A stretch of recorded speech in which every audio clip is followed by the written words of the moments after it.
பீமனை சந்தித்து சதி குறித்து ஆலோசித்துவிட்டு ஆதித்யனை விரைவில் பழி தீர்த்து தன்னிடம் உதவி கோரி வந்தவர்களின் மனதை குளிர்விப்பதாக பீமனுக்கு வாக்குறுதி அளித்துவிட்டு வருணன் பார்க்கவ கோட்டை நோக்கி புறப்பட்டான். கோட்டை கதவுகள் அடைக்கப்பட துவங்கிய நேரத்தில் வருணன் அங்கு வந்து சேர வாயிற்காவலர்கள் வந்தவனை சந்தேகமாக பார்த்து, இந்த வேளையில் எதற்கு திரும்பி வந்திருக்கிறீர்கள்? இத்தனை நேரம் எங்கே சென்றிருந்தீர்கள்? யாரை சந்தித்து விட்டு வருகிறீர்கள்? என்ன சதியை அரங்கேற்றி வருகிறீர்கள் என்றெல்லாம் ஒவ்வொருவரும் மாறி மாறி கேள்விகளால் வருணனை துளைத்தெடுத்து வந்தனர். அவர்களது கேள்விகளை சகித்துக் கொள்ள மாட்டதவனாக வருணன் காதிரண்டையும் அடைத்துக் கொண்டு, எத்தனை கேள்விகளடா கேட்பீர்கள்? நான் கேள்வி கேட்டு பிறரிடம் பதில்களை வாங்கியே பழக்கப்பட்டவன், பதில் சொல்லி பழகியவன் அல்ல. ஒரு வீரமான ஆண்மகன் இப்படித்தான் அலைந்து திரிவான். நான் என்ன கோழையா? கோட்டைக்குள்ளேயே முடங்கி கிடக்க? நான் வீரன் மட்டுமில்லையடா, சுதந்திரம் பெற்ற வீரன். உங்கள் சக்கரவர்த்தியின் அடக்குமுறைகளையும் அடிமைத்தனத்தையும் தகர்த்தெறிந்து அவரிடமிருந்து விடுதலை பெற்ற வீரன். உங்களைப் போல கொத்தடிமைகளாக அவருக்கு ஊழியம் செய்தே ஆயுளை ஓட்டுபவன் அல்ல. விடுங்களடா என்னை என்று மிரட்டினான் காவலர்களை. வருணனின் அதட்டலுக்கு அஞ்சாமலும் அவனுக்கு அடிபணியாமலும் காவலர்கள் திமிராக நின்றிருக்க, இவரை உள்ளே அனுமதியுங்கள் வீரர்களே, நாள் முழுவதும் அலைந்து திரிந்து வாடிப்போய் வந்திருக்கிறார், செல்லட்டும் உள்ளே என வருணனுக்கு பின்னாலிருந்து வேந்தனின் குரல் கேட்டது. வேந்தனை கோட்டை வாயிலின் வெளியே அந்த வேளையில் சற்றும் எதிர்பார்த்திராத வருணன் குரல் கொடுத்தவனை அதிர்ச்சியுடன் திரும்பி பார்த்தான். தன்னை அனுமதிக்கச் சொன்னவனிடம், நீங்கள் எங்கே இங்கே? பகல் பொழுதில் சென்றவர் இப்போதுதான் திரும்புகிறீர்களா? இவ்வளவு நேரம் எங்கே இருந்தீர்கள்? இந்த நாடு உங்களுக்கு புதிது. இங்கு உங்களுக்கு தெரிந்த நபர்கள் இருக்கவும் வாய்ப்பில்லை. எனில் இத்தனை நேரம் எங்கே செலவிட்டீர்கள் என அந்த அதிர்ச்சி மாறாமலேயே கேட்டான் வருணன். இதற்குள் வேந்தனின் கட்டளைப்படி கதவுகள் அகல திறக்கப்பட அவன் தன் குதிரையை மெல்ல செலுத்தியவாறே மர்ம புன்னகையுடன் வருணனிடம், நியாயமாக இந்த கேள்விகளை நான் தான் உங்களிடம் கேட்க வேண்டும். ஏனெனில் நான் பொறுப்புள்ள பதவியில் இருப்பவன். எனக்கு அலுவல்கள் 1000 இருக்கும். ஆனால் உங்களுக்கோ வேலை பொறுப்பு என்று எதுவும் கிடையாது. உண்பதும் உறங்குவதும் மட்டுமே உங்களுக்குள்ள வேலைகள். அந்த இரண்டையும் நீங்கள் அனுபவிக்க இந்த கோட்டையில் எந்த தடையும் இல்லை. இருந்தும் நீங்கள் இத்தனை நாளிகை வெளியே செலவிட்டு வருகிறீர்கள் என்றால் அதில் ஏதோ மர்மம் இருக்கிறது. நான் வெளிநாட்டினன், அதனால் நான் சந்திக்க இங்கு எவரும் இல்லை. நீங்கள் வசுமித்ரா பிரஜையாகவே இருந்தாலும் கிட்டத்தட்ட உங்கள் நிலையும் அதானே. நீங்கள் ராஜ்யத்தின் பகைவன் என்றும் உங்களுக்கு உதவக்கூடாது என்றும் அனைத்து எல்லைகளுக்கும் அரசரின் உத்தரவு மடல் சென்றுள்ளது. ஆனாலும் நீங்கள் சுதந்திரமாக இன்னமும் சுற்றித்தான் வருகிறீர்கள். எனில் அரசரின் கட்டளையை மீறி உங்களுக்கு உதவி புரிய இந்த நாட்டுக்குள் எவரேனும் இருத்தல் வேண்டும். நான் கூறுவது சரிதானே? சரியா தவறா என்றும் சக்கரவர்த்திக்கு எதிராக உங்களுக்கு உதவி புரியும் அந்த வஞ்சகன் யாரென்றும் எப்படியும் நீங்கள் தெரிவிக்கப் போவதில்லை.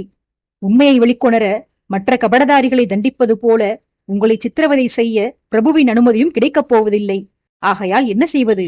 காலம் கனியும் வரை, உங்கள் கள்ளத்தனங்கள் வெளிப்படும் வரை காத்திருக்கத்தான் வேண்டும். சரி, என் கேள்விக்கு நீங்கள் பதில் கூற மாட்டீர்கள். உங்கள் கேள்விக்கு நான் விடை கூறுகிறேன். நான் எங்கே சென்றிருந்தேன் என்றுதானே கேட்டீர்கள்? சந்தைக்கு சென்று வந்தேன். நீங்களே அறிவீர்களே, எனக்கு வளையல்களும் கொலுசொலிகளும் மிகவும் பிடிக்கும் என்று. வந்த நாள் முதலாக இந்த கோட்டைக்குள் இருக்கும் வளையல் ஓசைகளைத்தான் அனுதினமும் கேட்டு வருகிறேன். அதை கேட்டும் அதை அணிந்திருக்கும் அதே பெண்களை திரும்ப திரும்ப பார்த்தும் சலித்துப் போய்விட்டது. கோட்டையை விட்டு வெளியே அந்த ஒளிகள் அதிகம் சப்திக்கும் இடம் சந்தைகள்தானே. கண்ணாடி வளையல்கள், தந்தங்களால் செய்யப்பட்ட வளையல்கள், மணிகள் குலுங்கும் வளையல்கள், உலோகத்தாலான வளையல்கள், அப்பப்பா, வளையல்களில்தான் எத்தனை விதம்! அந்த இனிய ஒளிகளையே மீண்டும் மீண்டும் மனதில் ஓடவிட்டு இன்றிரவை இனிமையாக கடத்தப் போகிறேன் என்று பரவசத்தில் மிதப்பவன் போல வர்ணித்து சொல்லிவிட்டு வருணனிடமிருந்து நழுவ பார்த்தான் வேந்தன். சதா தன்னை இழிவாக பேசி வந்த வருணனுக்கு அவன் போக்கிலேயே சென்று பதிலளித்து விட்டு கிண்டலாக ஒரு சிரிப்பும் விடுத்துவிட்டு கடந்து சென்றிருந்தான். வேந்தன் கூறிச் சென்ற பதிலை கேட்டு திகைத்துப் போயிருந்த வருணன், இவன் பெரிய அழுத்தக்காரனாக இருப்பான் போலவே. இவனை நாம் குறைவாக மதிப்பிட்டு விட்டோம். இவனிடத்தில் ஏதோ மர்மம் உள்ளது. எவன் ஒருவனும் நம்மிடம் இத்தனை திமிராக, இத்தனை துடுக்காக பேசியதில்லை. நம்மை பரிகசிக்கும் நமது படைவீரர்கள் கூட நாம் அமைதியாக இருப்பதனால்தான் கிண்டல் கேலியை தொடருகின்றனர். நாம் கோபப்பட்டால் அவர்கள் பின்வாங்கி விடுவர். இவனானால் நாம் வலியச் சென்று வம்பிழுத்தும் சண்டையிட துடித்து வந்தும் நம்மை கண்டு அஞ்ச மறுக்கிறானே. இத்தனைக்கும் இவன் நம்மை பற்றி அறியாதவனும் அல்ல. சௌபவத மன்னரிடமும் அவரது புதல்வியிடமும் நம்மை பற்றி விசாரித்த பின்பே இங்கு வந்து சேர்ந்திருக்கிறான். அதிலும் நமது தீரத்தை பற்றி அறிந்து நம்மிடமிருந்து அரசரை பாதுகாப்பதற்கு தான் அவன் இங்கு வரவே செய்திருக்கிறான். எனில் மாவீரரான சக்கரவர்த்திக்கே சவால் விடும் நமது துணிவு பற்றி அறிந்திருந்தும் இவன் நம்மிடம் மோதுகிறான். ஏன் மற்றவர்களைப் போல இவன் நம்மை கண்டு அஞ்சுவதில்லை? ஒருவேளை யாரும் அறியாத இன்னொரு முகம் இவனுக்கு உள்ளதா? வேறொரு முகம் உள்ளதா என்று தெரியவில்லை. ஆனால் இவனிடம் ஏதோ ஒரு வசிய சக்தி உள்ளது.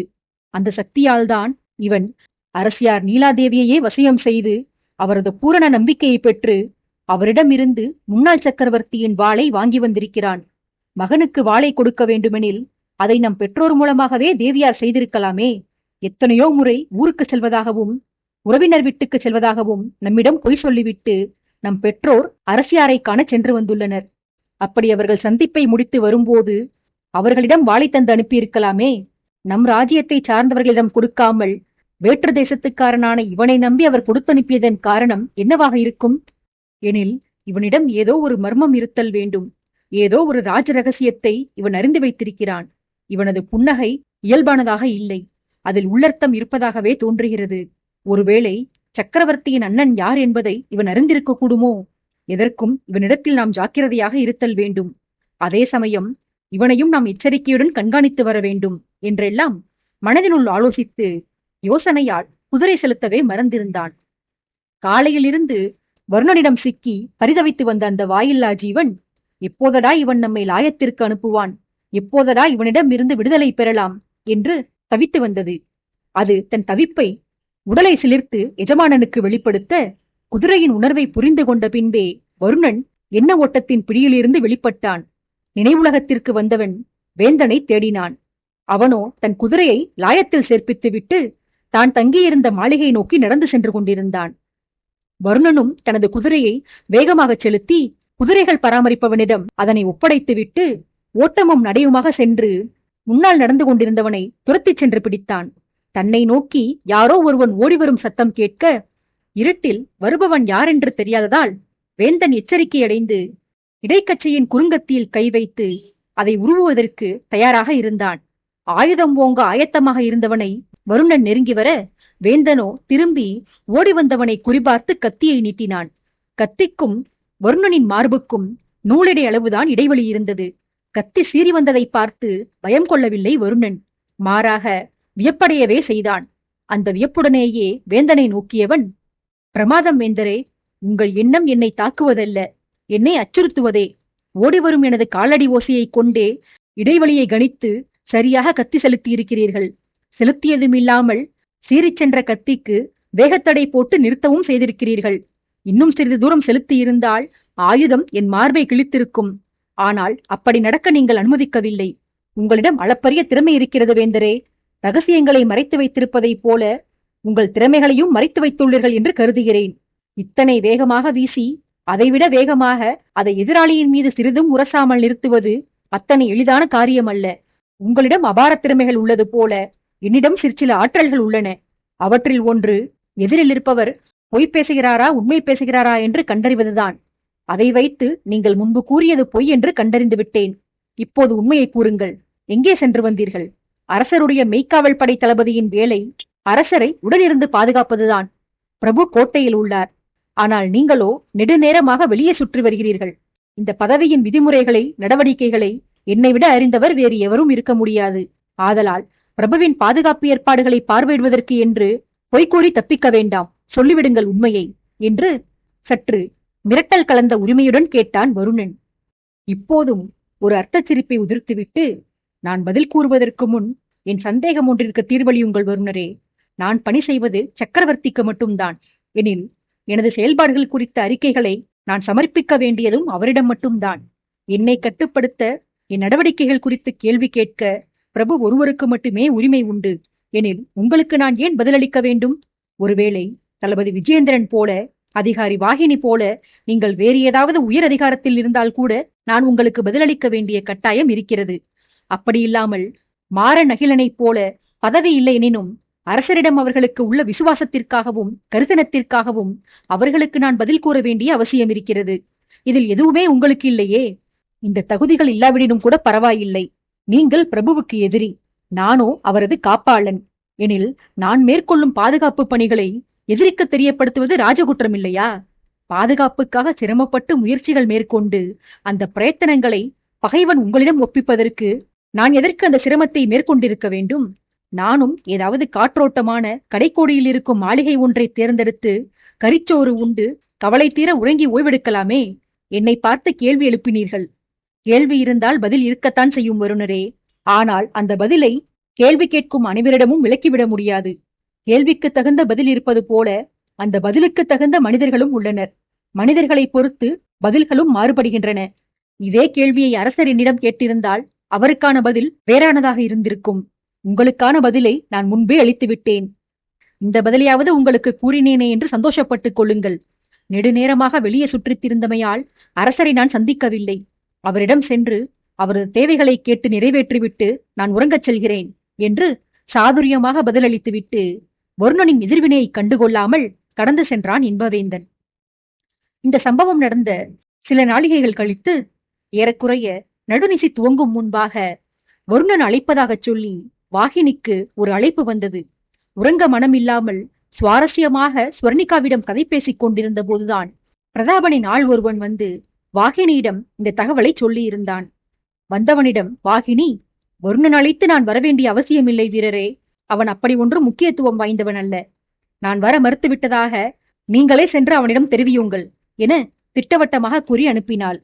வாயிலுக்கு வந்து இந்த உரையாடல்களை வீரனிடம் வாகினி மேற்கொண்டு வந்திருக்க உள்ளிருந்தபடி வாகினியின் வார்த்தைகளை கேட்டு வந்திருந்த ஸ்வர்ணிகா தானும் வெளிவந்து நடந்து சென்ற வீரனை நிற்கச் சொன்னாள். அரசியின் கட்டளைக்கு இணங்கி வீரனும் நின்றிருக்க ஸ்வர்ணிகா தோழியிடம், அழைப்பது யார், அடுத்தவரா? நீங்கள் செல்வதற்கு தயங்க. அவர் உங்கள் முன்னாள் காதலர், உங்கள் அரசரின் முன்னாள் காவலர். இந்த நடுராத்திரியில் உங்களை அழைத்திருக்கிறாரானால் ஏதேனும் முக்கிய விஷயம் இருக்கக்கூடும் அல்லவா? தளபதி கண்ணியம் நிறைந்தவர். என்னுடன் தங்கியிருக்கும் உங்களை சில்மிஷம் செய்வதற்காக நடுராத்திரியில் தொந்தரவு செய்ய விரும்ப மாட்டார். அதாவது உங்களை வம்பிழுக்க என் ஓய்வை கெடுக்க மாட்டார் அவர். ஆகையால் அவசியம் சென்று செய்தி என்னவென்று அறிந்து வாருங்கள் என வற்புறுத்தி அனுப்பி வைத்தாள் வாகினியை. காவலன்தான் அழைக்கிறான் என்று நம்பி வாகினியும் தைரியமாக வீரனின் பின்னால் சென்றாள். வருணன் தங்கியிருந்த மாளிகையின் பின்புறமாக உள்ள நந்தவன பகுதிக்கு செல்லுமாறு வாகினியிடம் தெரிவித்துவிட்டு வீரன் நகர்ந்து சென்றான்.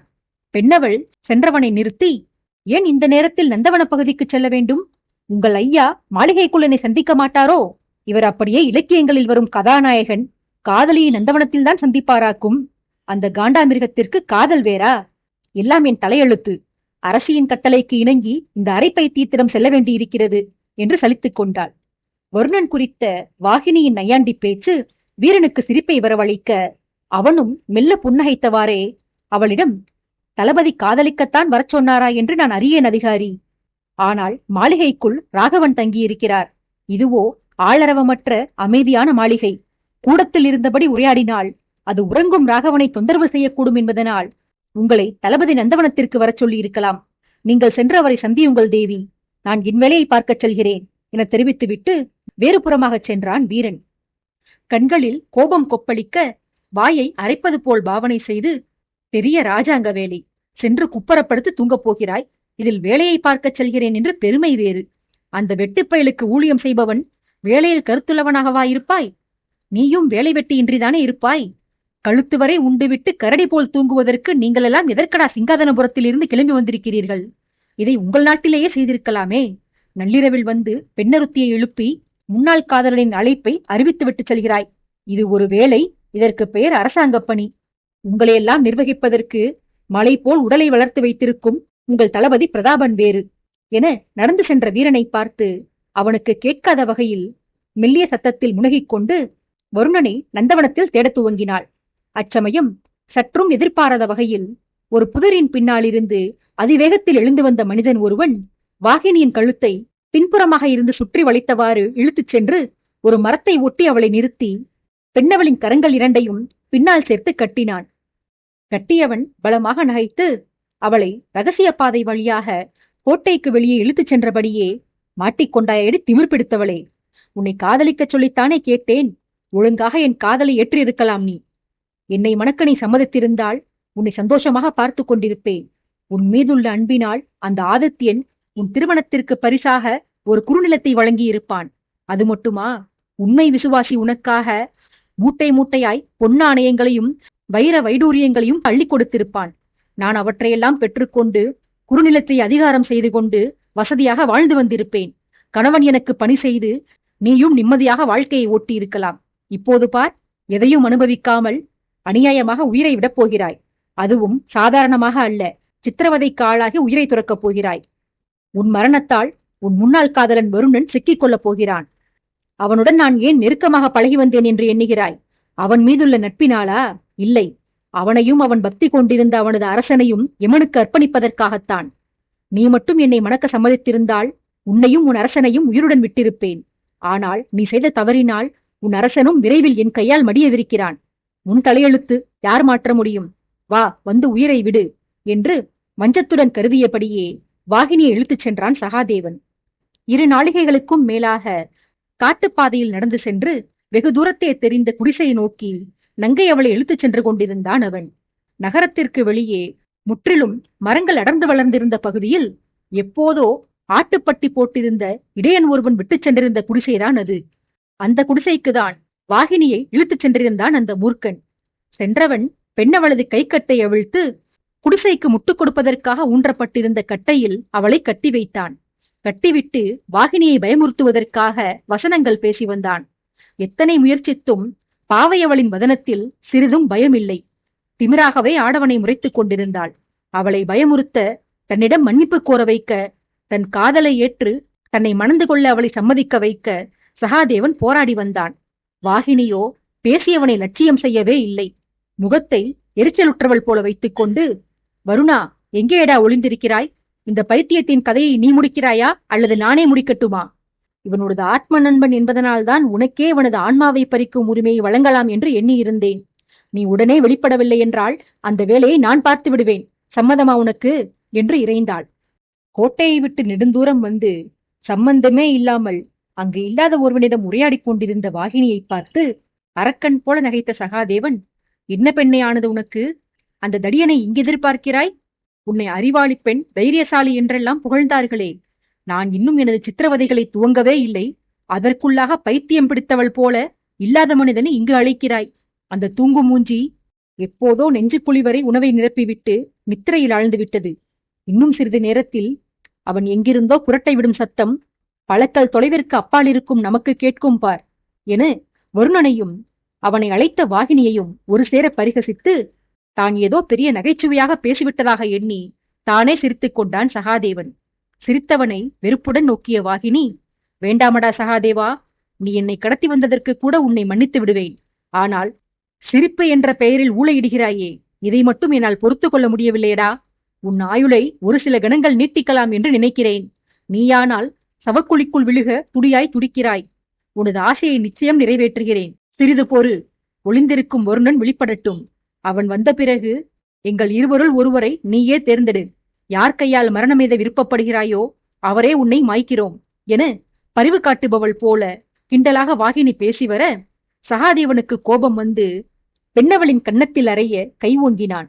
அவளோ மின்னல் வேகத்தில் கழுத்தை நகர்த்தி அடிக்க வந்தவனின் விரல் நுனி கூட தன் மீது படாத வகையில் தப்பித்தாள். தனது முயற்சி வீணாகிவிட்ட ஆத்திரத்தில் மறுபடியும் அவளை அடிக்க சகாதேவன் கை ஓங்க இம்முறை கன்னம் புண்ணானது. அடுத்த அடியில் பற்களில் 2 சிதறி வெளியே வந்து விழுந்தது. வாய் முழுக்க ரத்தம்.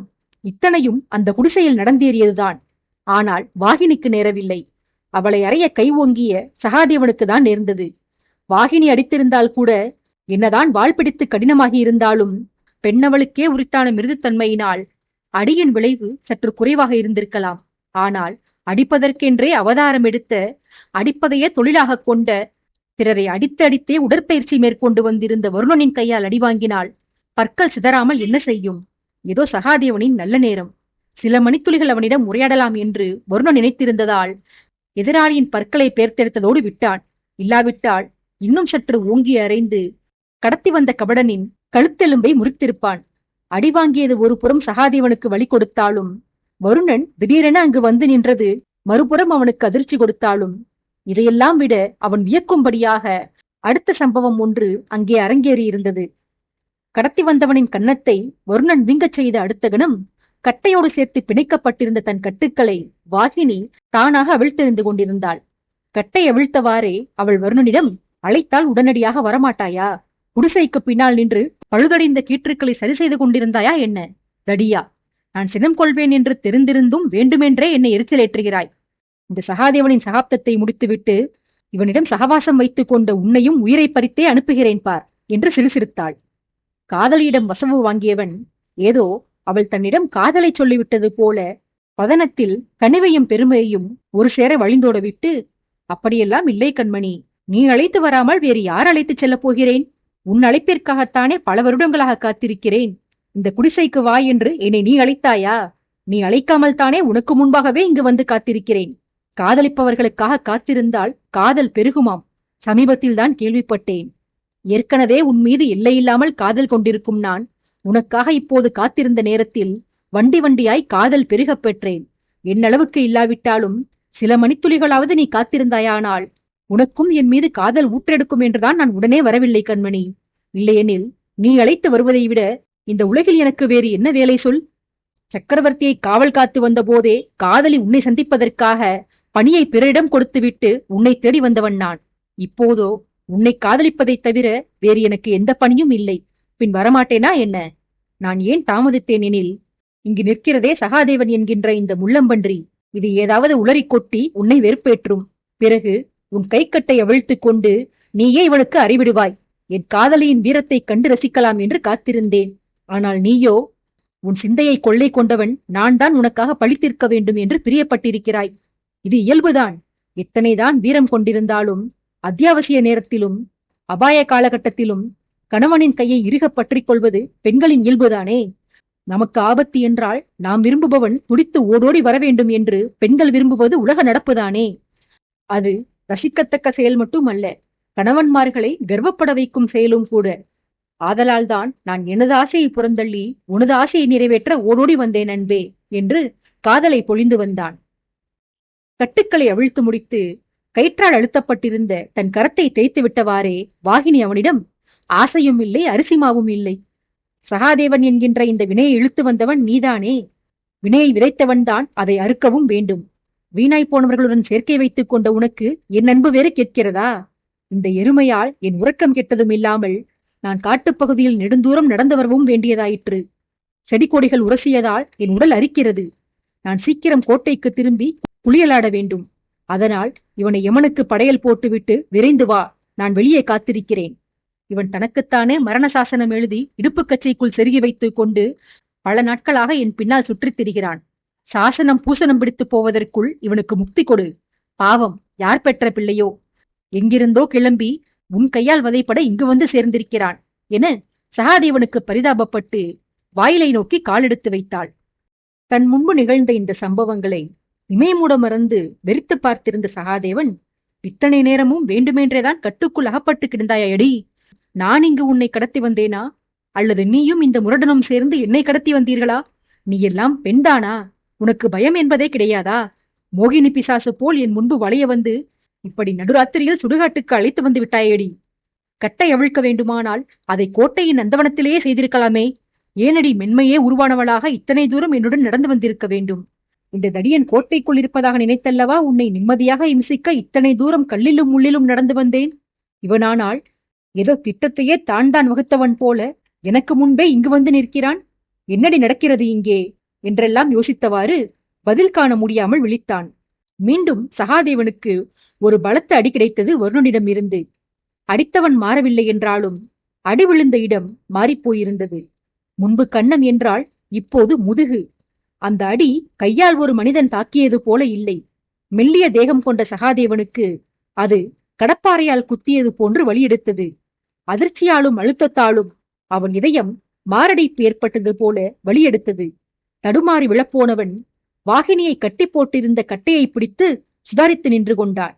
அடிவாங்கிய அதிர்ச்சி அவன் முகத்தில் காணப்பட்டாலும் தான் மனதனுள் நினைத்தது வருணனுக்கு எவ்வாறு புரிந்தது என்ற அதிர்ச்சியும் கூடவே எழ, ஆதித்யன் போல இவனுக்கும் மனதை படிக்கும் திறன் வந்துவிட்டதா என எண்ணி வருணன் முகத்தை உற்று நோக்கிக் கொண்டிருந்தான் சகாதேவன். யோசித்தவன் தலையில் ஒரு குட்டு வைத்த வாகினி, எருமையே, இந்த மடையனுக்கு வாய் திறந்து பேசுவதே புரியாது, இதில் மனதை வேறு படிப்பானா இவன்? அவனுக்கு எந்த திறனும் வளரவில்லையடா. உனக்குத்தான் சிந்தனைகளை மனதோடு வைத்துக் கொள்ளும் திறன் போய்விட்டது. காலம் போன கிழடுகள் திண்ணையில் அமர்ந்து கொண்டு தங்களுக்கு தாங்களே வாய்விட்டு பேசிக் கொள்வார்களே, அப்படித்தான் நீயும் மனதிற்குள் பேசுவதாக நினைத்துக் கொண்டு வெளியே பிதற்றுகிறாய். அவன் ஏன் உன்னை அடித்தான் என்று யோசிக்கிறாயா? என்னிடம் ஒரு ஆடவன் மரியாதையாக பேசி நெருங்கினாலே இவன் பொறுத்துக் கொள்ள மாட்டான். நீ என்னை கடத்தி வந்ததும் இல்லாமல் ஏகவசனத்தில் வேறு அழைக்கிறாய். அதனால்தான் முதுகை புண்ணாக்கியிருக்கிறான் இவன் என்று சகாதேவனை கடிந்து கொண்டவள் குட்டுவதற்காக எதிரியின் தலையை தொட்டதால் அருவருப்பு ஏற்பட தன் கையை வருணனின் மேலாடையில் துடைத்துக் கொண்டேதான் மேற்சொன்ன வசனங்களையெல்லாம் பேசி வந்திருந்தாள். காதலி உரிமையோடு தன் சட்டையில் கையை தேய்ப்பதனால் வருணனுக்கு உற்சாகம் வானை எட்ட அவன் தன் மீது படர்ந்த காதலியின் விரல்களை ரசித்தவாறு அந்த நிகழ்வை அனுபவித்து வந்தான். வாகினி இதை கவனித்தாலும் அவள் சகாதேவனை திட்டுவதில்தான் மும்முரம் காட்டினாள். உனக்கு மூளை இல்லையா? அல்லது இருந்து அதை நீ உபயோகப்படுத்தாமல் வைத்திருக்கிறாயா? யாரையாவது கடத்தி வந்தால் அவர்களது கையை கட்டினால் போதாது, அவர்களின் வாயையும் அடைக்க வேண்டும். நான் கோட்டைக்குள்ளே கத்தியிருந்தால் நீ பிடிபட்டிருக்க மாட்டாய். இந்த மடையன் வருணன் அங்கு இருந்ததாகத்தானே நீ எண்ணி இருந்தாய். எனில் நான் நந்தவனத்திலேயே கத்தியிருந்தால் இவன் வெளிப்பட்டிருக்க மாட்டானா? இவன் ஒரு தூங்கும் மூஞ்சி, தலையில் இடி விழுந்தாலும் எழுந்து வர மாட்டான் என்று நீ எண்ணி இருக்கலாம். அது நியாயம்தான், உண்மையும் கூட. இவன் இடியோசைக்குதான் எழமாட்டான். என் ஓசை கேட்டால் எங்கிருந்தாலும் எச்சரிக்கை அடைந்து விடுவான். இன்றல்ல நேற்றல்ல, பல காலமாக இப்படித்தான்.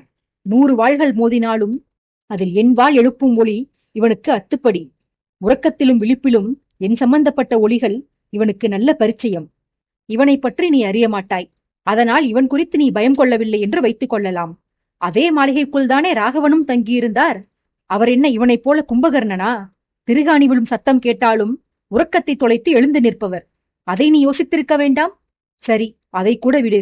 நீ இழுத்த இழுப்பிற்கெல்லாம் நான் இசைந்து கொடுத்து வந்தேனே, அதுவும் முனகல் சத்தம் கூட எழுப்பாமல் ஏதோ திருவிழா பார்க்கச் செல்வது போல ஆசையாக நடி போட்டு வந்தேனே உன்னுடன்.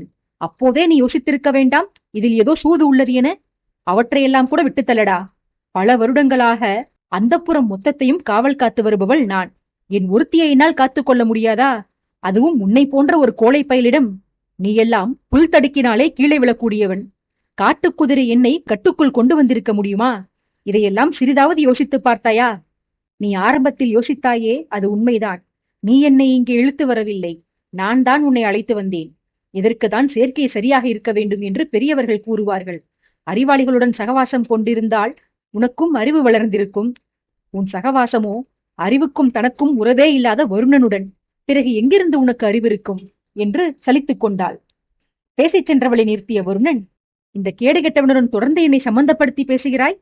இவனுடன் நான் நட்பு கொண்டேனா? இந்த ஜந்துதான் என் பின்னாலேயே சுற்றித்திருந்தது. இவன் நடத்தையிலும் வார்த்தையிலும் கபடம் அப்பட்டமாக தெரிந்துதான் வந்தது. இவனை கண்காணிக்கத்தான் இவனை அருகிலேயே வைத்துக் கொண்டேன். என் கண்காணிப்பை இவன் நட்பு என்று தவறாக அர்த்தம் செய்து கொண்டான் போல. இவனுடன் நட்பு பாராட்டியதனாலா இந்த இரவு வேளையில் இவனுக்கு முன்பாக இங்கு வந்து நின்றிருக்கிறேன்? கபடத்தை கூட ஒழுங்காக நிறைவேற்ற தெரியாத மடையன் இவன் எனக்கு நண்பனா? என்னை அசிங்கப்படுத்தாதே வாகினி. நட்பானாலும் காதலானாலும் எல்லாம் உன்னுடன் மட்டும்தான். உன்னை தவிர வேறு யாருக்குமே என் நெஞ்சில் இடமில்லை வாகினி. சரி, அதை விடு. அது ஊரறிந்த செய்தி. நீ அறியாமல் போயிருப்பாயா என்ன? எனக்கு ஒரு விஷயம் சொல். நான் இங்கேதான் ஒளிந்திருந்தேன் என்று எப்படி நீ அறிந்து கொண்டாய்? என் மீது உனக்கு அத்தனை நம்பிக்கையா வாகினி? உனக்கு ஒரு ஆபத்து என்றால் அத்தான் நான் ஓடோடி வருவேன் என்று உன் மனம் தெரிந்து வைத்திருக்கிறதா என்றெல்லாம் காதலியிடம் ஆசையாசையாய் கேட்டான்.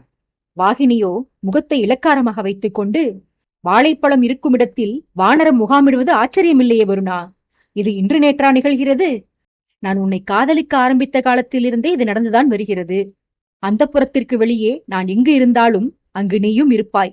அதிலும் குறிப்பாக அரசரை நீ பிரிந்து சென்ற பின்பாக என்னை மறைந்திருந்து காண்பதையே முழு நேர தொழிலாக செய்து வரும் நீ எனக்கு இந்த சதிகாரன் விரித்திருக்கும் வலையும் அறிந்திருப்பாய் என்று நான் யூகித்தேன். நீ அழைத்ததாக என்னை அரசியாரின் வீட்டிலிருந்து அழைத்து வந்தவன் தளபதி பிரதாபனின் வீரன். உன் மீது எனக்கு நம்பிக்கை இருக்கிறதோ இல்லையோ, தளபதி மீது எனக்கு அதீத நம்பிக்கை உள்ளது. அவரும் அவரது ஆட்களும் என் விஷயத்தில் அலட்சியம் காட்ட மாட்டார்கள். நீ அழைத்து வரச் சொன்னதாக என்னிடம் பொய் கூற வைத்தது இந்த சகாதேவனின் செயலாக இருந்தாலும் தளபதியின் வீரன் கண்டவன் இடத்தில் என்னை தனியே ஒப்படைத்து விட்டு சென்றிருக்க மாட்டான். அதிலும் என்னை நந்தவனத்தில் சேர்ப்பித்து அவன் ஒரு புன்சிரிப்பு பூத்துவிட்டு போனான். அந்த சிரிப்பில் ஒரு நேர்மை தெரிந்தது, நிம்மதியூட்டும்படியான ஒரு உணர்வு இருந்தது. அதன் பிறகு இந்த சகுனி சகாதேவன் என்னை சிறைபிடித்தாலும் வீரனிடம் நான் கண்ட நம்பிக்கையை வைத்தே சதிகாரனை சதியில் சிக்க வைக்க நீயும் இங்குதான் இருப்பாய் என்று அறிந்து கொண்டேன். போதுமா விளக்கம் எனக் கேட்டு மறுபடியும் குடிசையை விட்டு வெளியேறுவதற்காக அடியெடுத்து வைத்தாள் வாகினி. இம்முறையும் சென்றவளை தடை செய்த வருணன், நெல்வாகினி, ஏன் அவசரம்? நீ என்ன குருதியைக் கண்டு அஞ்சுபவளா? இவன் மரணத்தை காணச் சகியாமல் ஓடுகிறாய். இந்த தரித்திரன் செய்த குற்றங்களை அடுக்கினால் இவனை மாய்க்க எனக்கு சந்தர்ப்பம் கொடுக்க மாட்டாய். நீயாக உன் கையால் இவனை வதைக்க அடம்பிடிப்பாய். இவனுடைய சதிவேளைகளை கூறுகிறேன். ஆனால் சதியை பற்றி கேட்டுவிட்டு இவனை கொல்வேன் என்று அடம்பிடிக்க கூடாது. நான் தான் இவனை கொல்வேன். அந்த உரிமையை என்னிடமிருந்து பறிக்கக்கூடாது. நீ சம்மதமா என்று வாகினியிடம் கேட்டு அவள் தலையசைக்கும் முன்னரே சகாதேவனின் சதிச்செயல்களை எடுத்துரைத்தான் வருணன். இன்று பகல் வேளையில் கோட்டையில் உன்னை வழிமறித்து உன்னிடம் இவன் காதல் வசனங்கள் பேசி அறை வாங்கினான் அல்லவா? அறை கொடுத்து விட்டு நீ அகன்று சென்று விட்டாய். ஆனால் இந்த மூடனோ அதே இடத்தில் நின்று கொண்டு அருகில் யாரும் உள்ளார்களா என்று கூட கவனிக்க தவறி தன் திட்டங்களை சத்தமாகவே வெளிப்படுத்தி வந்தான். இவன் காதலை ஏற்க மறுத்த உன்னை மாய்ப்பானாம். அதன் பின்பு அரசியாரிடம் சென்று தன் காதலை வெளிப்படுத்துவானாம். அவரும் இவனை ஏற்க மறுத்துவிட்டால் அவருக்கும் இதே கதிதானாம். இவை அனைத்தும் இந்த எருமையின் கனவு.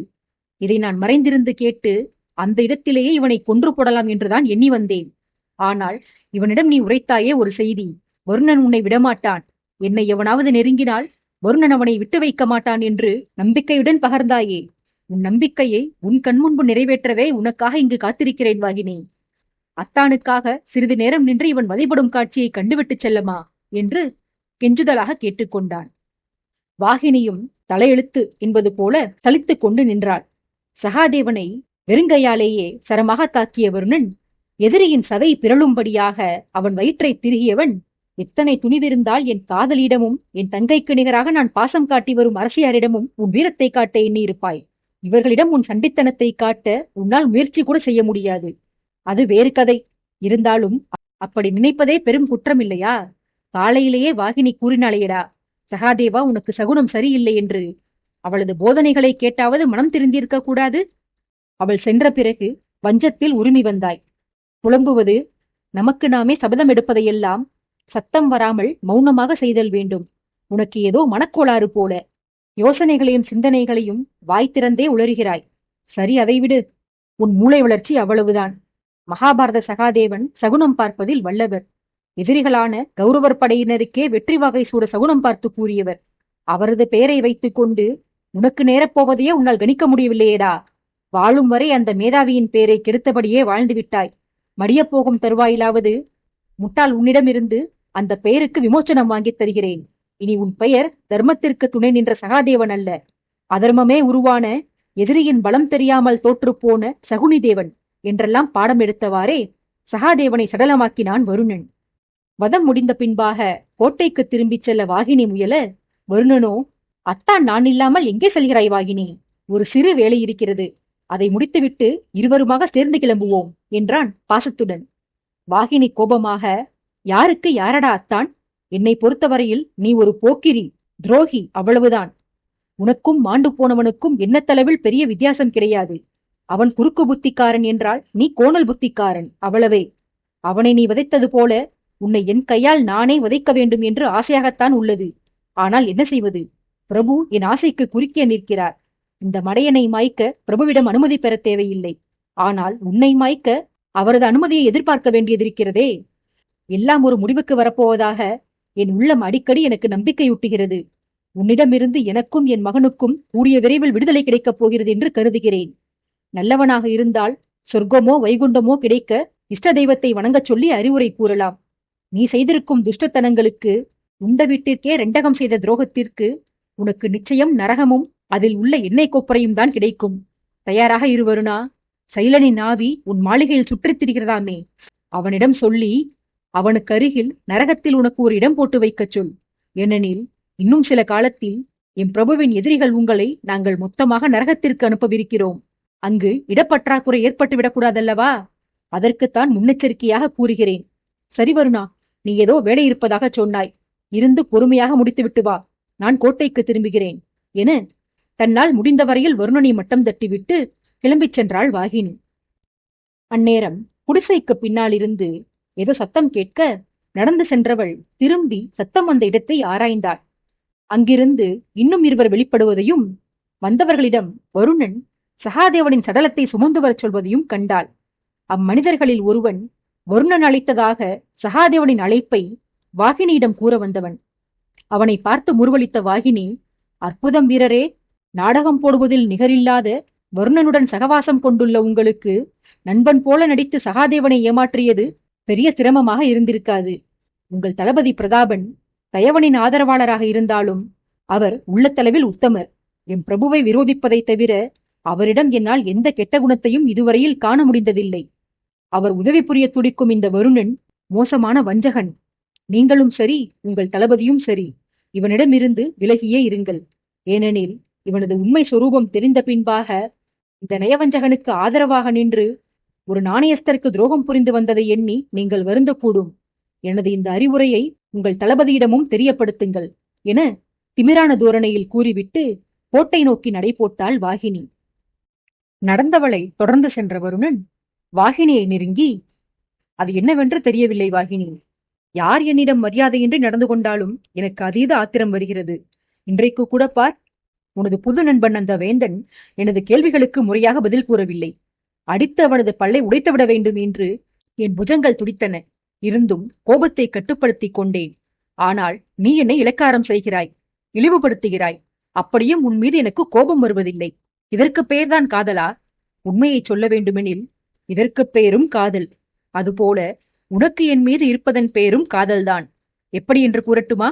நான் உன்னை காதலிப்பவன். அதனால் உன்னிடம் யாராவது முறை தவறி நடந்தால் எனக்கு கோபம் வரும். அதுபோல உன்னை மதிப்பவர்கள் பலரும், உனக்கு நேரும் அவமரியாதையை தாங்க முடியாத பல ஆண்மகன்களும் இதே பார்க்கவ கோட்டையில் வசிக்கிறார்களே. அரவிந்தன், அகிலன், ராகவன் உட்பட மெய்க்காவல் படையைச் சார்ந்த வீரர்களும் இதர காவலர்களும் இங்கு உள்ளனர். இவர்களையெல்லாம் விட உன் புது நண்பன் வேந்தனும் இங்குதான் இருக்கிறான். உன் உயிர், உன் உலகம், உன் தெய்வம் என அனைத்துமாக விளங்கும் சக்கரவர்த்தியும் இதே கோட்டையில்தான் தங்கியிருக்கிறார். இத்தனை பேர் இருந்தும் காலையில் சகாதேவன் உன்னிடம் காதல் வசனம் பேசிய பொழுது வருணன் வந்து உன் பிராணனை பறிப்பான் என்று ஏன் நீ கூறியிருக்க வேண்டும்? உனக்கு ஒரு தீங்கென்றால் நான் மேற்சொன்னவர்களில் ஒருவரும் உன்னை இம்சித்தவர்களை விட்டு வைத்திருக்க மாட்டார்கள். இருந்தும் அவர்கள் நினைவு வராமல் என் நினைவு மட்டும் ஏன் வந்தது உனக்கு? சகாதேவனை நான் பழிவாங்க வேண்டும் என்று உனக்கு தோன்றியதல்லவா? அந்த எண்ணத்தின் பெயர்தான் காதல். நீ என்னிடம் கணவனுக்கான கடமைகளை எதிர்பார்க்கிறாய் வாகினி. மனைவியை காப்பாற்ற வேண்டியதும் மனைவிக்காக பழிவாங்க வேண்டியதும் ஒரு கணவனின் கடமை. அது உனக்கே நன்கு தெரிந்திருக்கிறது. நீ வெளியில் என்னை வெறுப்பது போல நடித்தாலும் உனது தேவைகளை நிறைவேற்ற வேண்டியவன், உன் பாதுகாப்பிற்கு பொறுப்பேற்க வேண்டியவன் நான் தான் என்பதை உன் மனம் உனக்கு அறிவுறுத்தி வருகிறது. சிந்தித்துப் பார் வாகினி, உனக்கே உண்மை விளங்கும் என்று வருணன் வேண்டுமென்றே பெண்ணவளை குழப்ப, வாகினியோ அமைதியில் மூழ்கினாள். வருணனின் வார்த்தைகளை மனதில் அசை போட்டவாறே நடை போட்டுச் சென்றவள், இவன் கூறுவது உண்மைதானா? உண்மையில் நமக்கான கடமைகளை இவன்தான் செய்ய வேண்டும் என்று நம் மனம் ஏங்குகிறதா? இவன் கருத்தில் நியாயம் உள்ளதே. சகாதேவன் நம்மை தொந்தரவு செய்த போது நமக்கு அரசரின் நினைவுதானே வந்திருக்க வேண்டும். நம் ஒருவரை காப்பது மட்டுமே பிரபுவின் வேலை அல்ல. அவருக்கு 1000 பணிகள் இருக்கும். ஆனால் நம் தந்தைக்கு செல்லமகள் நம்மை காப்பது ஒன்றுதானே வேலை. நம் தந்தையின் வயதுடையவர்கள் எல்லாம் பேரன் பேத்திகளை கவனித்துக் கொள்ளும் காலத்தில் நம் தந்தையோ இன்னும் மகள் நம்மையே பாதுகாத்து வருகிறார். நமக்கு ஒரு தீங்கென்றால் நம் தந்தை அதை விளைவித்தவனை வெட்டி சாய்த்து விடுவார். வயதின் காரணமாகத்தான் அவருக்கு பணி ஓய்வு கிடைத்திருக்கிறதே தவிர உடலில் வலு சிறிதும் குன்றவில்லை அந்த வீராதி வீரருக்கு. இந்த நோஞ்சான் சகாதேவனை அவனது வயிற்றை பிடித்து உள்ளங்கையிலேயே தலைக்கு மேல் தூக்கி விடுவார் அந்த மனிதர். இது நாம் அறிந்ததுதானே. அவரும் பார்க்கவ கோட்டையில்தானே தங்கியிருக்கிறார். எனில் ஏன் நமக்கு நம் தந்தையின் நினைவு வரவில்லை? இவ்வாறு நம் மனம் வருணனை நாடுவது மிகப்பெரிய தவறு. வெளியெதிரிகளிடமிருந்து நம்மை பாதுகாப்பது சுலபமாக உள்ளது. ஆனால் இந்த உள்ளமாகிய உள் எதிரிடமிருந்து நம்மை காத்துக் கொள்வதுதான் கடினமாக உள்ளது. எங்கு செல்லக்கூடாது என்று தடை போடுகிறோமோ அங்குதான் நம் மனம் செல்ல துடிக்கிறது. எதை எண்ணக்கூடாது என்று தவிர்க்க நினைக்கிறோமோ அதையேதான் இந்த மனம் தொடர்ந்து எண்ணி வருகிறது. ஏன் நான் இப்படியானேன்? அரசரின் எதிரியை விரும்புவது நாம் பிரபுவுக்கு செய்யும் துரோகம் என்று ஒரு கணம் என்னும் இந்த மனம் அந்த துரோகியை விரும்பச் சொல்வதே அந்த அரசர்தானே. எனில் அதில் தவறொன்றும் இல்லை என்று அடுத்த கணம் சொல்கிறது. இறைவனின் படைப்பிலேயே ஆபத்தான படைப்பு இந்த மனம்தான். மனிதனுக்கு இருக்கக்கூடாததும் கூட. அறிவை மட்டுமே பயன்படுத்தும்படி இறைவன் படைத்திருந்தால் நமக்கு பாதகம் இல்லை. இந்த மனதையும் வேறு சேர்த்து படைத்ததனால் நாம் அதையும் வேறல்லவா சமாளித்தாக வேண்டியுள்ளது. அறிவு ஆபத்தை குறித்து எச்சரிக்கிறது. இந்த மனதோ ஆசையை குறித்துதானே சிந்திக்கிறது. இது கூடாது. அரண் எழுப்பி ஆசைகள் மனதினுள் ஊடுருவ முடியாதபடி தடை செய்து வருகிறேன். இவனானால் ஒரு கணத்தில் தடுப்புச் சுவற்றை தகர்த்தெறிந்து மனதை ஆட்கொள்கிறான். பேசியே ஆளை மயக்குவதில் வித்தகன் இவன். எப்படித்தான் இவனிடமிருந்து, இவன் மீதுள்ள காதலிலிருந்து முழுவதுமாக விடுபடுவது? அதற்கு ஒரே ஒரு வழிதான் உள்ளது. அதுவும் நடப்பதற்கு வாய்ப்பே இல்லாத வழி. அரசராக நம்மிடம் இவனை மறந்துவிடும்படியும் இவன் மீதான காதலை துறந்துவிடும்படியாகவும் கட்டளையிட்டாரானால் நமக்குள் ஒரு உறுதி பிறந்து ஸ்திரமாக இவனது காதலை துண்டித்து விடலாம். ஆனால் அப்படி நடப்பதற்கு சாத்தியக்கூறே இல்லையே. இவனை ஏற்றுக்கொள்ளச் சொல்லி நம்மை நிர்பந்திப்பதே அந்த மனிதர்தானே. அவர் கொடுக்கும் ஊக்கம்தான் நம் மனது இவனை மறக்க மறுப்பதற்கு காரணம். இவ்வாறெல்லாம் காதலனையும் அவனை மறக்க மறுக்கும் தன் மனதையும் பற்றி மனதினுள் புலம்பியவாறே கோட்டையை சென்றடைந்தாள் வாகினி.